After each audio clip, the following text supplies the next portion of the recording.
Okay, सबको recording का voice आ गया? सबको recording? Yes sir. Yes sir. Yes sir. Okay, तो बेसिकली बच्चों फाइनली थैंक गॉड पावर आ गया। एंड हमें ना जो हमने कल ये जो टेम्परेचर पढ़ा था, क्रिटिकल टेम्परेचर क्या होता है और ये एंड्रूस कर्व क्या होता है, क्या इसको सबने अच्छे से पढ़ा कि कौन सा कर्व का मतलब क्या होता है बच्चों? क्योंकि ये पार्ट इंपॉर्टेंट है आपका एंट्रेंस पॉइंट ऑफ व्यू से। ठीक है बच्चा, समझ रहे हो यस बच्चों? सर। Okay fine. जी बच्चा, बस अभी हमारा खाली एक पेज जितना बचा हुआ है, बाकी हमारा सब खत्म हो चुका है। ठीक है ना? तो बेसिकली हमने कल क्या पढ़ा था? क्रिटिकल टेम्परेचर क्या होता है, क्रिटिकल वॉल्यूम क्या होता है, आपका क्रिटिकल प्रेशर क्या होता है। ठीक है ना? इससे हमने बेसिक चीज देखा। ओके, अब हम आगे बढ़ते हैं। अब देखो, सबसे पहले आपके माइंड में क्वेश्चन आता है। क्या क्वेश्चन आता है? गुड इवनिंग आरुषि बेटा, गुड इवनिंग। अब देखो, अब एग्जाम में क्या होगा ना, आपका से क्वेश्चन पूछने क्या लिखा है क्वेश्चन बच्चा? क्वेश्चन ये लिखा है, arrange the following molecules in the increasing order of the critical temperature. आपको क्रिटिकल टेम्परेचर को हायर ऑर्डर अरेंज करना है। ठीक है ना? अगर आप यहाँ पे देख पा रहे हो, यहाँ पे कितने गैस है? आप बोलो यहाँ पे 5 गैस है। कितना गैस हमारा? 5 गैस है। कौन सा गैस बच्चों, जल्दी बताओ, कौन सा गैस है हमारा यहाँ पर? बोलो। एक हमारा carbon dioxide, carbon dioxide, ammonia, ammonia, oxygen, helium, nitrogen. ये हमारा 5 ऑक्सीजन। अब मुझे बताओ, इन सारे गैस में से कौन सा गैस पोलर है और कौन सा गैस नॉन पोलर है?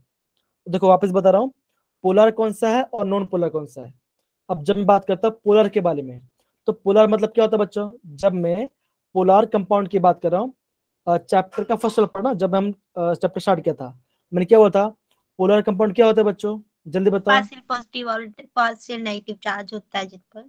एकदम सही। इसमें क्या होता है आपका? पार्शियल पॉजिटिव और पार्शियल नेगेटिव चार्ज, या फिर आप ऐसे बोल सकते हो, इसमें आपका नेगेटिव और जिसमें आपका इलेक्ट्रोनेगेटिव डिफरेंस होता होगा। अब ये बताओ, इन पांचों गैस में से कौन सा गैस आपका पोलर गैस, कौन सा पोलर है? O2 और CO2 and NH3। कौन सा होगा? जल्दी चैट बॉक्स में लिखो। एक सुना दिया NH3, एक NH3 सुना दिया। दूसरा बच्चों? हाँ मीनाक्षी बोलिए बच्चों, मीनाक्षी बोलिए कौन सा है, बोलिए सर CO2 है पोलर। कौन सा? मुझे आवाज अच्छे से नहीं आई आपकी। Sir CO2 polar. CO2 polar है। Okay fine. बाकी कोई बच्चा है? ओके, अब यहाँ पे ध्यान रखो, जब भी इस टाइप का क्वेश्चन आएगा ना, आपको ये ध्यान रखना है, जो भी पोलर कंपाउंड से क्या होगा, जो भी आपका पोलर कंपाउंड से क्या होगा, उसका क्रिटिकल टेम्परेचर ज्यादा होगा। क्या होगा? उसका क्रिटिकल टेम्परेचर ज्यादा होगा। क्या होगा? उसका क्रिटिकल टेम्परेचर ज्यादा होगा। ठीक है ना? ये आपका ज्यादा होता है। अब कुछ बच्चे बोल रहे हैं आपको जो कार्बन डाइऑक्साइड वो आपका पोलर कंपाउंड है, लेकिन एक्चुअली में आपका जो कार्बन डाइऑक्साइड वो आपका पोलर कंपाउंड नहीं है। मुझे कैसे पता चले बच्चों? आप ही बोलोगे। देखो, एक ये आपका carbon dioxide that is C double bond O, double bond O है ना बच्चा? ये मेरा कार्बन डाइऑक्साइड है। अब मान के चलते हैं कि आपका जो ऑक्सीजन क्या आपका कार्बन से ज्यादा इलेक्ट्रॉन है, तो क्या होगा? ये अपनी तरफ इलेक्ट्रॉन ऐसे पुल करेगा। ये जो पहला ऑक्सीजन क्या करेगा? अपनी तरफ इलेक्ट्रॉन पुल करेगा। फिर क्या होगा? ये आपका दूसरा ऑक्सीजन है क्या करेगा? इस साइड वो पुल करेगा, इलेक्ट्रॉन पुल करेगा। तो बेसिक क्या होगा? ये यहाँ से पुल करा और यहाँ से पुल करा है, तो फिर बीच में क्या होगा? आपको इलेक्ट्रॉन्स क्या आपको सेंटर में लाई करेंगे। अगर आपका इलेक्ट्रॉन सेंटर में लाई करें तो क्या होगा? आप बोलोगे ये कैसे कंपाउंड होगा? आपका नॉन पोलर, ये आपका क्या है? नॉन पोलर कंपाउंड है। ये आपका नॉन पोलर कंपाउंड है। क्यों? क्योंकि ये आगे खींच रहा है और वो पीछे खींच रहा है, तो क्या होगा? दोनों बीच में आपके सेंटर में आके अटक जाते हैं। समझ गए बच्चा पार्ट? डन? यस। हाँ, तो अभी आपको ये समझ में आ गया कि आपका कार्बन डाइऑक्साइड क्या आपका पोलर मॉलिक्यूल नहीं है, या आपका पोलर मॉलिक्यूल नहीं है। अब देखो, ये हमने देखा। ठीक है ना? अब आगे बढ़ते हैं। ओके, इसको पढ़िए बच्चा। रिया बेटा इसको पढ़िए, रिया बच्चा इसको पढ़िए। The correct order is ammonia greater than carbon dioxide, greater than oxygen, greater than nitrogen, greater than helium. Okay, Ammonia is polar molecule. Carbon आगे dioxide, oxygen, nitrogen, and helium are non-polar molecules. Their molecular mass is high increases. and strength of intermolecular force is increasing. Okay, अब देखो, हमको ये पता चल गया जब हम क्रिटिकल टेम्परेचर बात करते थे, हमने क्या देखा, जिसका देखो, और बता, ये जो क्वेश्चन है आपका नीट में आ चुका है, ये क्वेश्चन आपका नीट में आ चुका है, तो क्वेश्चन काफी इंपॉर्टेंट है। आपको हमेशा ये ध्यान रखना है, जो भी आपका पोलर कंपाउंड होगा, जो भी आपका पोलर कंपाउंड होगा, उसका क्रिटिकल टेम्परेचर किसका होगा, ज्यादा होगा, उसका क्रिटिकल टेम्परेचर किसका होगा, ज्यादा होगा। सच पड़ा बच्चों? अब देखो, ये तो हमें पता चला, लेकिन जब हमको नॉन पोलर कंपाउंड्स में डिफरेंशिएट करेंगे तो कैसे करेंगे, उसमें हम क्या करेंगे, उसमें हम देंगे मॉलिक्यूलर मास, जिसका आपका मॉलिक्यूलर मास ज्यादा होगा, क्या होगा, उसका क्रिटिकल टेम्परेचर जल्दी अचीव हो जाएगा। अब यहाँ पे देखो, जब हम कार्बन डाइऑक्साइड की बात करते हैं, जब हम कार्बन डाइऑक्साइड की बात करते हैं, उसका मास क्या होगा, आप बोलोगे उसका मास होता है 44 ग्राम पर मोल, है ना, इतना होता है। ऑक्सीजन कितना होता है, आप बोलोगे ऑक्सीजन होता है 32। नाइट्रोजन कितना होता है, आप बोलोगे 28। और हीलियम कितना होता है आपका, 4 होता है। तो मतलब क्या, जिसका मॉलिक्यूलर मास ज्यादा होगा, क्या होगा, उसका क्रिटिकल टेम्परेचर क्या होगा, वो भी ज्यादा हो जाएगा। सच पड़ा? इसका मतलब क्या होगा, वो गैस क्या होगा आपका, जल्दी लिक्विफाई हो जाएगा। सच पड़ा बच्चों, ये part done? Yes, sir. Yes sir. Okay, चलिए, बाकी बच्चों सबको समझ में आया बच्चों? प्लीज सब चैट बॉक्स में यस या नो लिख दीजिए, फटाफट फटाफट, जल्दी जल्दी, कौन बच्चा जल्दी? Okay, thank you so much. Okay, well done. Okay okay, तो हमने ये वाला पार्ट पूरा पढ़ लिया, ठीक है ना। अब आगे बढ़ते हैं, अभी हम आगे बढ़ते हैं। ओके, आई थिंक हमने कल पढ़ा था ना, हमने कल ये पढ़ा था, that is the minimum pressure. हमने क्या पढ़ा था, that is the minimum pressure must be applied at the critical temperature to convert gas into liquid. उसे हम क्या बोलेंगे, उसे हम बोलेंगे क्रिटिकल प्रेशर बोलेंगे, उसे हम क्या बोलेंगे, क्रिटिकल प्रेशर बोलेंगे। Critical pressure. आप देखो बच्चों, इसको समझने का इजी तरीका है, इसको समझने का इजी तरीका है। मान के चलो आप पे गैस ए है, क्या उसका गैस, आपका गैस ए है, उस गैस का क्रिटिकल टेम्परेचर मान के चलो कितना है, उस गैस का क्रिटिकल टेम्परेचर आपका 10, कितना है आपका, 10 डिग्री सेल्सियस। ये आपका क्या उसका क्रिटिकल टेम्परेचर है, ये उसका क्रिटिकल टेम्परेचर है। अब मान के चलो हमने क्या किया, उस गैस को 10 डिग्री सेल्सियस पे लेके आ गए, हमने क्या किया, उस गैस को 10 डिग्री सेल्सियस पे लेके आ गए। ठीक है बच्चों, अब क्या हो रहा है, अब ये हो रहा है, अब हम क्या करेंगे, अब हम प्रेशर अप्लाई करेंगे। मान के चलो मैंने प्रेशर P1 अप्लाई किया, कितना प्रेशर अप्लाई किया, मान के चलो मैं अप्लाई किया 2 बार, कितना अप्लाई किया मैंने, 2 बार अप्लाई किया। जैसे मैंने 2 बार अप्लाई किया, गैस आपका लिक्विफाई नहीं हुआ, गैस आपका लिक्विफाई नहीं हुआ। फिर मैंने क्या, फिर मैंने प्रेशर बढ़ाया, कितना बढ़ाया, मान के चलो कर दिया मैं 3 बार, कितना कर दिया मैंने, 3 बार कर दिया। अब मान के चलो जब मैं प्रेशर बढ़ाया, अभी भी आपका गैस लिक्विफाई नहीं हुआ। ध्यान देना बच्चा, क्रिटिकल टेम्परेचर आ चुका है, आपका क्रिटिकल टेम्परेचर आ चुका है। ठीक है बच्चा, अब देखो अब क्या होगा, जैसे मैंने क्या किया, प्रेशर को और बढ़ा, कितना किया मैंने, मान के चलो मैंने प्रेशर कर दिया 5 बार, कितना कर दिया मैंने, 5 बार कर दिया। और जैसे मैंने 5 बार प्रेशर अप्लाई किया, जैसे मैंने 5 बार प्रेशर अप्लाई किया, तो क्या हुआ आपका गैस, क्या हो गया आपका गैस लिक्विफाई हो गया। क्या हो गया आपका, इस टेम्परेचर क्या होगा आपका गैस, क्या हो गया आपका गैस लिक्विफाई हो गया। तो क्या होगा, आप क्या बोलोगे, इस गैस का क्रिटिकल प्रेशर क्या होगा, आप बोलोगे इस गैस का क्रिटिकल प्रेशर कितना होगा, आपका 5 बार होगा, कितना होगा, 5 बार होगा। मतलब कि हमें मिनिमम 5 बार प्रेशर अप्लाई करना ही पड़ेगा उस टेम्परेचर में, तब क्या होगा आपका गैस लिक्विड में चेंज हो जाएगा। सच बड़ा बच्चों वाला part done? Yes, sir. Yes, sir. Okay fine, तो ये हमने क्या पढ़ा था, ये हमने क्रिटिकल प्रेशर के बारे में पढ़ाई किया। ओके, अब हम आगे बढ़ते हैं। आई थिंक ये भी हमने कल पढ़ा था, राइट? हमने कल पढ़ा था Yes, sir. Yes, sir. जी, that is the volume occupied by the 1 mole of gas at critical temperature. Hi बच्चा, good evening Anamika, hi. the volume occupied by the 1 mole of gas at critical temperature and critical pressure is called critical volume, is called critical volume। समझ गए बच्चा वाला part done? Done नहीं वाला part? Yes, sir. आगे बढ़ते हैं। Okay, please पढ़िए रिया बेटा, प्लीज पढ़िए वापस, प्लीज पढ़िए इसको। Critical constants. Critical temperature, critical pressure, critical volume. Okay, अब देखो, अभी आप वो टर्म ध्यान रखना, ठीक है ना। जब हम क्रिटिकल कांस्टेंट्स को, जब हम क्रिटिकल कांस्टेंट को लिखते हैं in terms of van der Waals constant, लिखते हैं in terms of van der Waals constants, van der Waals constant. अब बच्चा अब मुझे बता बोलो कि आपका वेंडरवेल कांस्टेंट क्या होता है। आप बोलोगे ए एंड बी, है ना, ए एंड बी मेरे क्या आपका वेंडरवेल कांस्टेंट है। सिमिलरली अगर मैं लिखता हूं टीसी, टीसी का फॉर्मूला क्या होगा, आप बोलोगे टीसी हो जाएगा, टीसी को आप क्या बोलोगे, आप बोलोगे 8a बाई 27 RB। क्या होगा फॉर्मूला, 8a बाई 27 RB उसका फॉर्मूला होगा।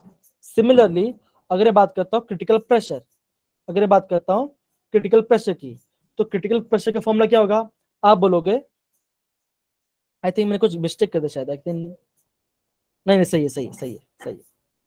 उसका फॉर्मूला क्या होगा, आप वो उसका हम बोलेंगे a by 27 B square, 27 B square होगा।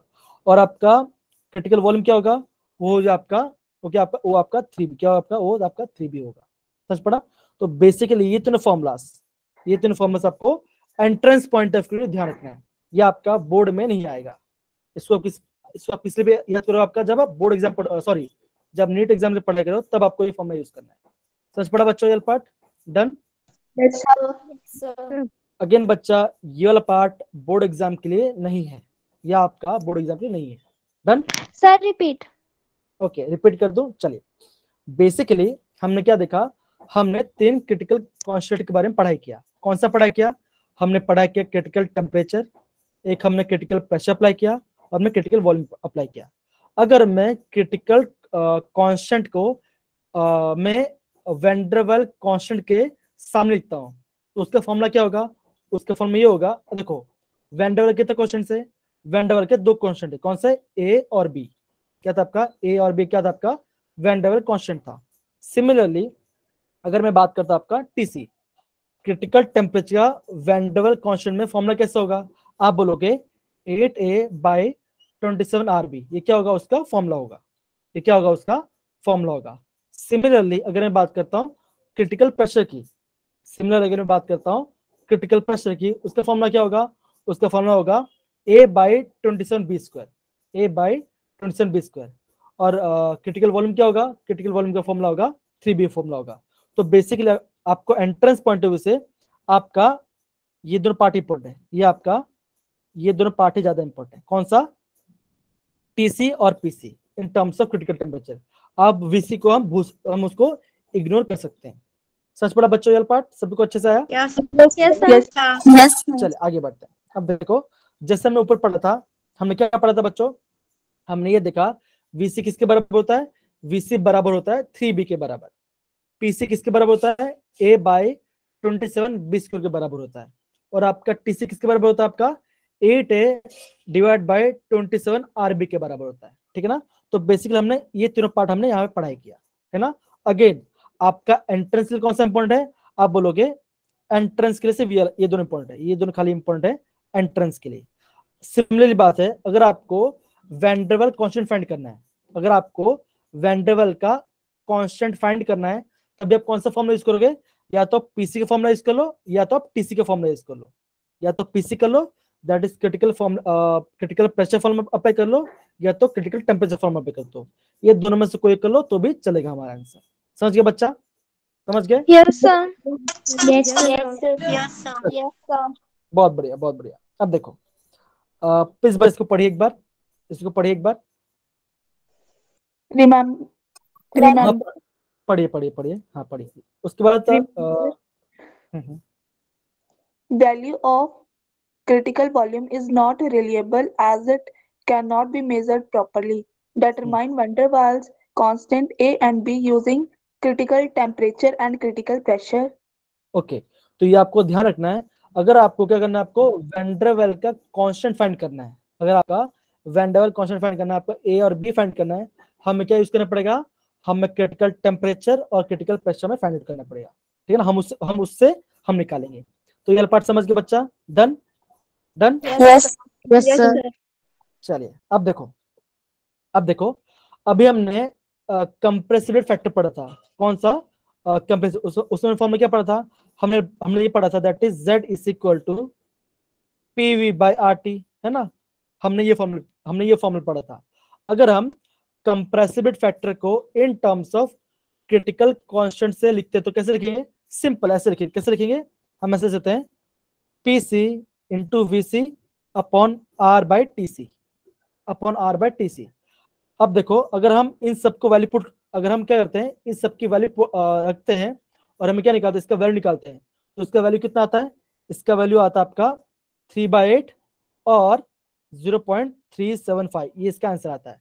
तो सिंपल सी बात है, अगर आपको एग्जाम पूछा जाएगा find the compressibility factor in terms of critical constant, तो आपका आंसर क्या आना चाहिए? आपका आंसर आना चाहिए कितना? 3/8। इसको वो याद कर लेना है, इसको आपको याद कर लेना है। अगेन ये जो पार्ट है ये भी आपका एंट्रेंस के लिए ही इंपॉर्टेंट है, ये आपका बोर्ड एग्जाम में नहीं आएगा। समझ गए बच्चा? Done? Yes, sir. Yes, sir. चलिए ओके। अब देखो यहाँ पे क्वेश्चन है, यहाँ पे क्वेश्चन है। ये जो क्वेश्चन आई थिंक कुछ प्रीवियस से पहले स्टेटमेंट में आया था, तो ये क्वेश्चन पढ़ेगी सोनम बेटा। सोनम बेटा क्वेश्चन पढ़िए। Which of the following is correct for critical temperature? पढ़िए, ऑप्शन पढ़िए। A. It is the highest temperature at which liquid and vapor can coexist. Okay B. At a certain point and on exotherm graph slope is 0 maximum.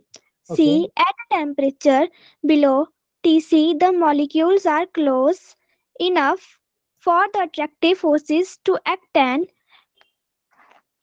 Condensation occur, ठीक है ना, हमने ये देखा। अब मैं क्या D. देखा? D, Boyle temperature is always greater than TC. अब देखो यहाँ पे देखो, जब हम बात करते हैं कोएग्जिस्ट, एक कोएग्जिस्ट का मतलब क्या होगा? मतलब का लिक्विड और गैस क्या होगा? आपका साथ साथ होगा। कौन सा? क्रिटिकल टेम्परेचर पे। तो क्या होगा इसका आंसर? ये क्या होगा? ए इज द राइट आंसर। क्या होगा आपका? ए इज द राइट आंसर होगा।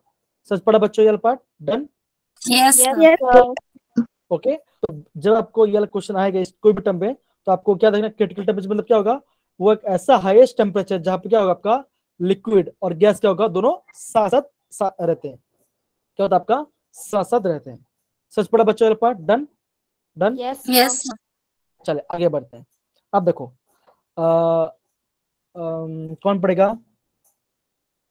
ओके, तो ये क्वेश्चन पढ़ेंगी गुन्नू, पढ़िए। Gas possesses characteristics critical temperature which depends upon the magnitude of intermolecular forces between the gas particles. Critical temperatures of ammonia and carbon dioxide are 405.5 K and 304.10 K respectively. Which of these gases will liquefy first when you start cooling from 500 K to their critical temperature? तो क्या बोला यहाँ पे? हमारा question ये है, हमारा question क्या है? आप ये बोल सकते हो कि अगर हमने को गैस को कूल करना स्टार्ट किया, हम क्या थे पहले? टेम्परेचर ज्यादा था, कितना था? 500 केल्विन मेरा टेम्परेचर था। अब मैंने क्या? अब मैंने उसको धीरे धीरे कूल करना स्टार्ट किया। हमने ये देखा जो आपका अमोनिया है उसका क्रिटिकल टेम्परेचर कितना है? उसका क्रिटिकल टेम्परेचर आपका 405.5 केल्विन है, और आपका कार्बन डाइऑक्साइड कितना है? वो आपका 304.1 है। तो इन दोनों गैस में से कौन सा गैस जल्दी लिक्विफाई हो जाएगा? चलो इसका आंसर मुझे आपसे चाहिए। क्या आंसर आएगा बच्चों? जल्दी बताओ, कौन सा गैस जल्दी लिक्विफाई हो जाएगा? सर जब पोलर होगा। ammonia. अमोनिया। ओके, यहाँ पे आपने बोला पोलर के बारे में। हाँ, पोलर तो होगा, लेकिन आपको टेम्परेचर वैल्यू दिया गया है, तो आपको ये ध्यान रखना होगा, जिसका भी क्रिटिकल टेम्परेचर ज्यादा होगा वो क्या होगा? वो गैस जल्दी लिक्विफाई हो जाएगा। मतलब क्या होगा? वो टेम्परेचर जल्दी आ जाएगा। अब मान के चलो, अगर मैं आपको बोलता हूँ कि गैस ए है, गैस बी है और गैस सी है, मेरे पास 3 गैस है। मैं बोलता हूँ कि गैस ए का क्रिटिकल टेम्परेचर है 15 डिग्री सेल्सियस। आपका गैस बी का क्रिटिकल टेम्परेचर कितना है? आप बोलोगे 12 डिग्री सेल्सियस। और सी कितना है? सी का बोलोगे 10 डिग्री सेल्सियस। मतलब क्या? आप अब देखो, अगर मैं बोलता हूँ सी वाले का 10 डिग्री सेल्सियस है, इसका मतलब क्या होगा? जब तक 10 डिग्री सेल्सियस नहीं आएगा, वो जो सी गैस है वो आपका लिक्विफाई नहीं होगा। अब सिंपल सी बात है, अगर हम कोई चीज कूल कर रहे हैं, ठंडा कर रहे हैं सॉरी हम कर रहे हैं ठंडा कर रहे हैं तो क्या होगा, कौन सा टेम्परेचर जल्दी आ जाएगा, आप बोलोगे 15 डिग्री से जल्दी आ जाएगा, सिंपल सी बात है ना। तो इनमें से कौन सा गैस जल्दी लिक्विफाई हो जाएगा, आप बोलोगे जो ए वाला गैस है, जो आपका ए गैस है, क्या होगा, वो आपका जल्दी लिक्विफाई हो जाएगा। सच पढ़ा बच्चों वाला part, done. Yes, sir. Yes. सबको अच्छे समझ में आया ये वाला पार्ट, सबको अच्छे से आ रहा है समझ में। Yes. Yes. ओके, तो बेसिकली आपने एंट्रेंस वाला पार्ट यहाँ पे खत्म कर दिया, यहाँ पे आपने एंट्रेंस वाला पार्ट खत्म कर दिया। तो एंट्रेंस में आपको इस लेवल क्वेश्चन पूछा जाता है, सच पढ़ा एग्जाम में कैसे पूछेंगे, done. Yes, sir. Yes, sir. चले आगे बढ़ते हैं, आगे बढ़ते हैं। अच्छा, आगे बढ़ने से पहले मैं कल ये भी कंफर्म करूंगा सर से कि आपका एक्स्ट्रा क्लास कब है, और अगर आपका मॉर्निंग क्लास अगर फुल होगा, अगर आपका मॉर्निंग का स्लॉट फुल होगा, तो हम ये ट्राई कर सकते हैं कि इवनिंग का, या फिर कोई 1 घंटा, ज्यादा नहीं, 1 घंटा या 45 मिनट में काफी है पढ़ने के लिए हमको। तो कौन सा टाइम बेटर होगा, आप थोड़ा मुझे बता देना उसके बारे में, ठीक है। Yes, sir. देखो अगर Yes, sir. अगर इवनिंग की बात करते हो तो इवनिंग ज्यादा लेट नहीं करेंगे, ठीक है ना, क्योंकि कल संडे है कि नहीं, तो थोड़ा सा जल्दी करने की कोशिश करेंगे, मतलब कि 12 या फिर 1-2 बजे के आसपास चलेगा, अगर ट्राई करते हैं, अगर ऐसा होगा तो, ठीक है ना। अगर Yes, sir. अगर जरूरत पड़ता है तो, एल्स नहीं, ठीक है ना। और एक बात, अभी क्या करेंगे हम 7:35 तक पढ़ाई करेंगे, 40 तक भी जाएंगे, ठीक है ना, कोई इशू नहीं। चलिए आगे बढ़ते हैं। ओके, ये कौन पढ़ेगा, ये पढ़ना स्टार्ट करेंगे अगेन सोनम बच्चा पढ़ना स्टार्ट करिए, come on. Pressure exerted by the vapor in equilibrium with liquid at a given temperature. Vapor बढ़िया। pressure does not change if the temperature remains constant. Okay, जब हम बात करते हैं वेपर के बारे में, जब हम बात करते हैं वेपर प्रेशर, वेपर मतलब क्या होता है बच्चों, ऑब्वियसली जब हम बात करते हैं वेपर मतलब क्या होगा, वो बोलो गैस, वेपर मतलब क्या होगा, गैस होगा, है ना। सिंपल सी बात है, जब गैस को क्या हो रहा है, प्रेशर अप्लाई कर रहा है, अगर आप खाना बना रहे हो तो क्या हो रहा है, यहाँ पे आपका लीड है, यहाँ पे आपका लीड है, आपने पानी डाला है, अब आपने उसको उबाला, बॉईल कर स्टार्ट किया, तो क्या होगा, आपका जो लीड है कैसे हिलने लगेगा, है ना, ऐसे कांपने लगेगा।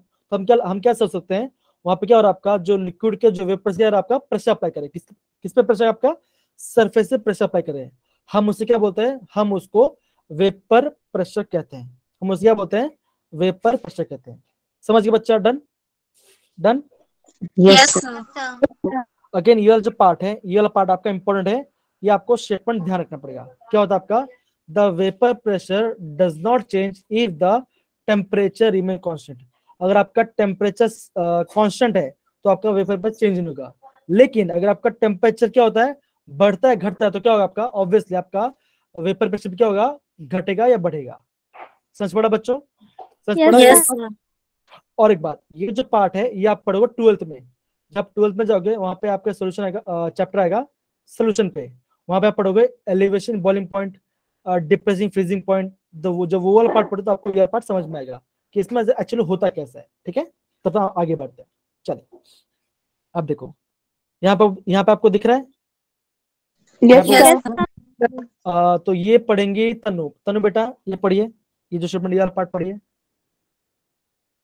नीचे वाला पार्ट, कम ऑन बच्चा। PT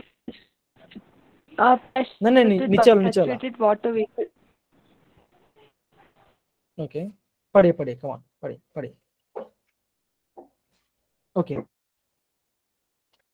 thank you Tanu, I think थोड़ा सा डिस्टर्बेंस उनकी में, कोई बात नहीं। अब देखो पीटी मतलब क्या, पीटी मतलब टोटल प्रेशर, पीटी मतलब क्या होगा, आपका टोटल प्रेशर होगा, ठीक है ना। अब देखो हमने जब डाल्टन लॉ पढ़ा था, हमने क्या देखा था कि आपका जो कंटेनर है उसके अंदर टोटल प्रेशर कैसे निकालेंगे, आपका इंडिविजुअल मोलिक्यूलर प्रेशर और दूसरा प्रेशर को ऐड करते हैं। सिमिलरली अगर आपको क्या निकालना है, टोटल प्रेशर निकालना है, कैसे निकाल सकते हैं, अगर आपको दिया आपका प्रेशर ऑफ ड्राई गैस, क्या दिया आपका प्रेशर ऑफ ड्राई गैस दिया है, and pressure of water vapour दिया है, ठीक है ना, क्या दिया आपका प्रेशर वाटर वेपर दिया है, अगर आप दोनों कंबाइन करते हो आपको क्या मिलेगा, आपको क्या मिलेगा, पी टोटल मिलेगा। अब देखो ये वाला पार्ट इंपॉर्टेंट है, that is the pressure exerted by the saturated water vapor is called aqueous.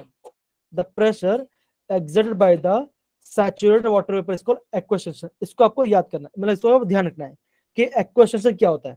जब आप एक्वस टेंशन की बात करो या वाटर वेपर की बात करो, दोनों मतलब क्या होगा, दोनों का मतलब सेम होगा।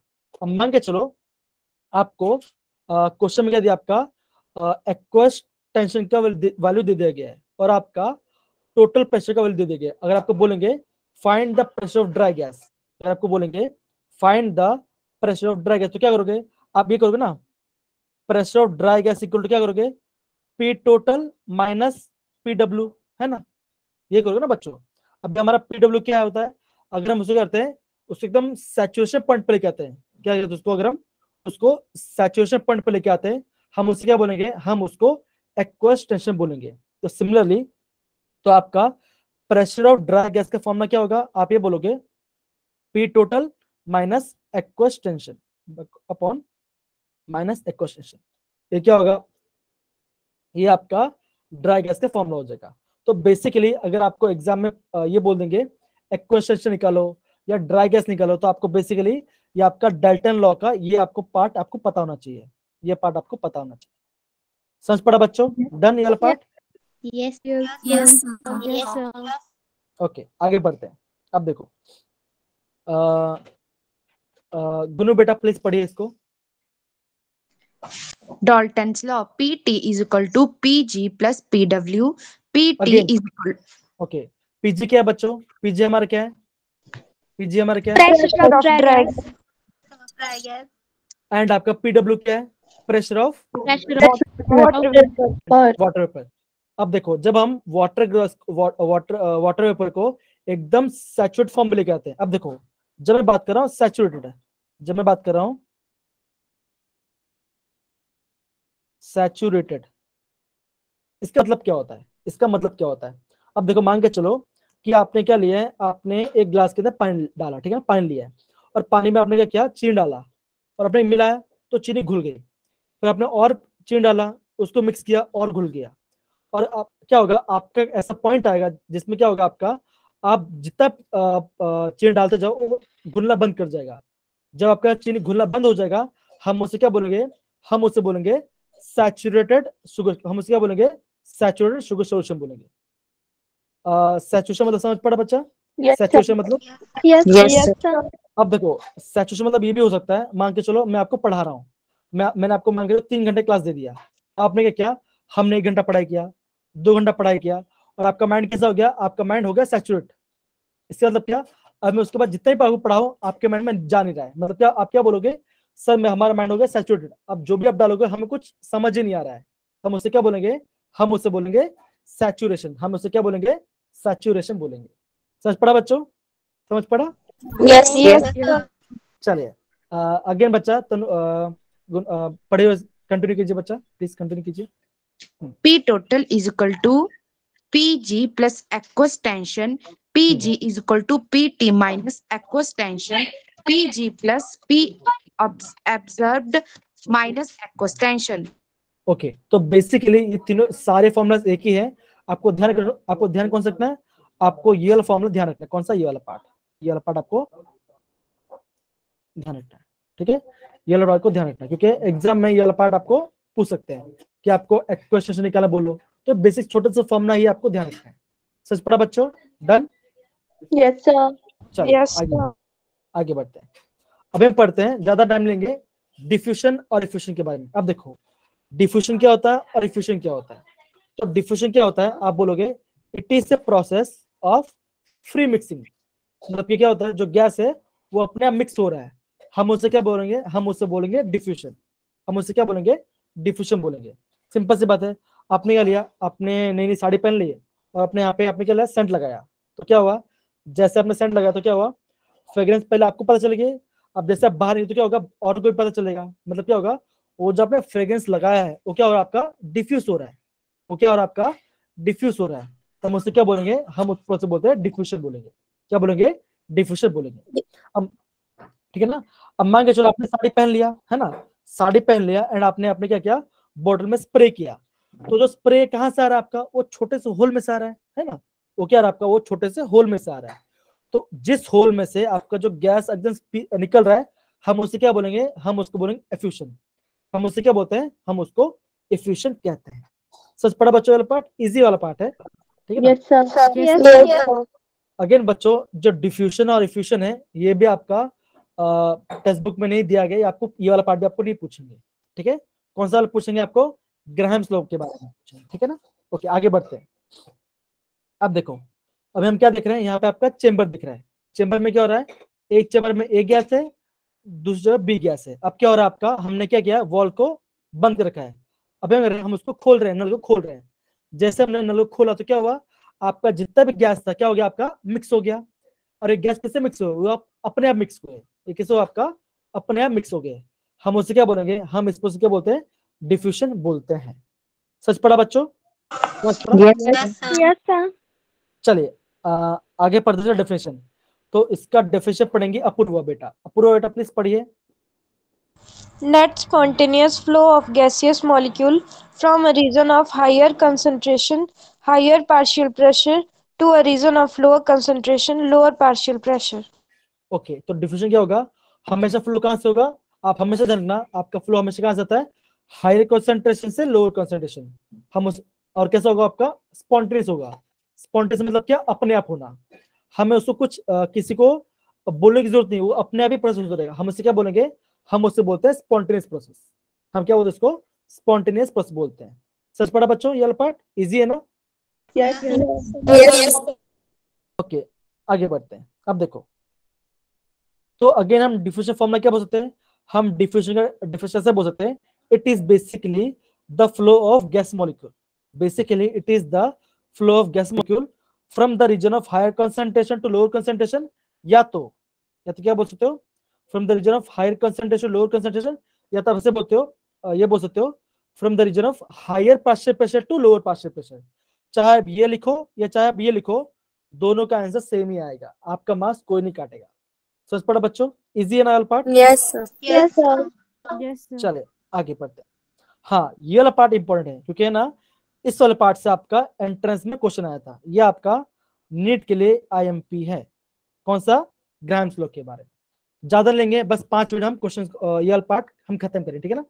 प्लीज कंटिन्यू कीजिए बच्चा, पढ़िए।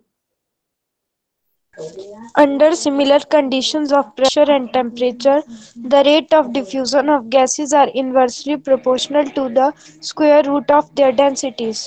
ओके, क्या यहाँ पे बोला है, यहाँ पे उन्होंने ये बोला है, 2 सेकंड को बच्चा। ओके, तो हमने यहाँ पे ये बोला है, under similar condition of pressure and temperature the rate of diffusion is inversely proportional to the square root of the density. इसका मतलब क्या, इसका मतलब ये है कि जो आपका जो रेट ऑफ डिफ्यूजन है, जो आपका रेट ऑफ डिफ्यूजन मतलब कि गैस कैसे फैल रहा है, वो किसको डिपेंड करता है, that is inversely proportional to square root of density. हमने देखा था।